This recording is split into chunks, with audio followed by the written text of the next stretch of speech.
চলো আজ হচ্ছে তোমাদের সাথে একটু অন্যরকম কোনো কিছু শেয়ার করি। আর সেটা হচ্ছে চটপটা জিনিস, মানে ফুচকা, যেটা আমাদের মেয়েদের খুবই পছন্দের একটা খাবার।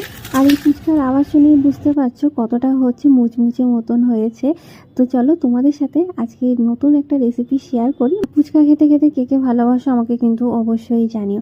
তো প্রথমে হচ্ছে আমি এখানে একটা গামলা নিয়ে নিয়েছি, এখানে হচ্ছে 1 কাপ সুজি নিয়েছি আর 1 কাপ মতন আটা নিয়েছি। আমি এখানে কোনো রকমের নুন বা খাবার সোডা কিন্তু ব্যবহার করিনি, শুধু মেখেছি এটা আর একটু জলটা কম দিয়েছি। একটু টাইট করে মাখতে হবে। ভালো করে মেখে নিয়ে একটা ভিজে কাপড় দিয়ে ওটা ঢাকা দিয়ে 1 ঘন্টা মতন রেখে দেবো। এদিকে হচ্ছে আলু মাখার জন্য আলু, মটর, ছোলা আর তার সাথে বেশ কটা কাঁচা লঙ্কা নিয়েছি, সেদ্ধ বসিয়ে দিয়েছি একদিকে। ফুচকার আরও একটা মেন উপকরণ যেটা, সেটা হচ্ছে মশলা। এখানে হচ্ছে মশলা আমি রেডি করে নেবো।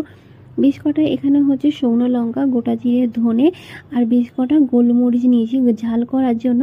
আর এখানে হচ্ছে আমি আরও একটা জিনিস অ্যাড করেছি, সেটা হচ্ছে আজিনামটর।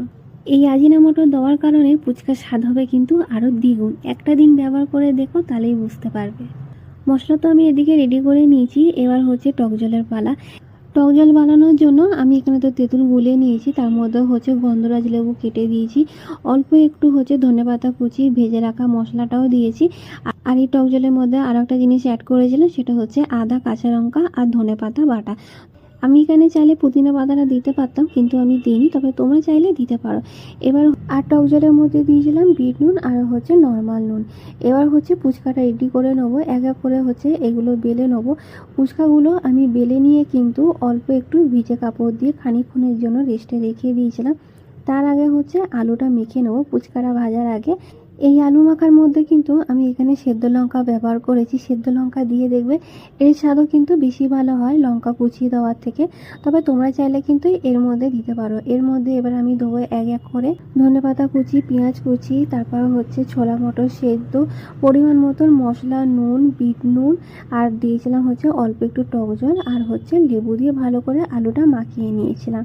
আলু মাখানো হয়ে যেতে এবার হচ্ছে এক এক করে সমস্ত ফুচকাগুলো ভেজে নেবো একটু লাল লাল করে, যাতে জিনিসটা মচমচে হয়। আমার এখানে ফুচকা ভাজা কিন্তু মোটামুটি কমপ্লিট হয়ে গেছে, দেখেই বুঝতে পারছো যে ফুচকাগুলো কত সুন্দর ভাজা হয়েছে। আর এখানে তোমাদের হচ্ছে ফুচকা ভেঙে দেখিয়েও দিচ্ছি যে ফুচকাটা কীরকম হয়েছে। বাড়িতে একবার এভাবে বানিয়ে দেখো, তোমাদেরও ফুচকা হবে একদম দোকানের মতন। তো যাই হোক, এখানে তো আমার ফুচকা সব কিছু আগে থেকে রেডি করে নিয়েছি। ফুচকা খেতে হয়েছিল কিন্তু দারুণ, আর বিশেষ করে আজিনামটরটা দেওয়ার কারণে। আজকের এই ভিডিওটা তোমাদের কেমন লাগলো অবশ্যই জানিও। আমি ততক্ষণ ফুচকা খাই আর তোমরা হচ্ছে দেখো এই ফুচকা রেসিপিটা।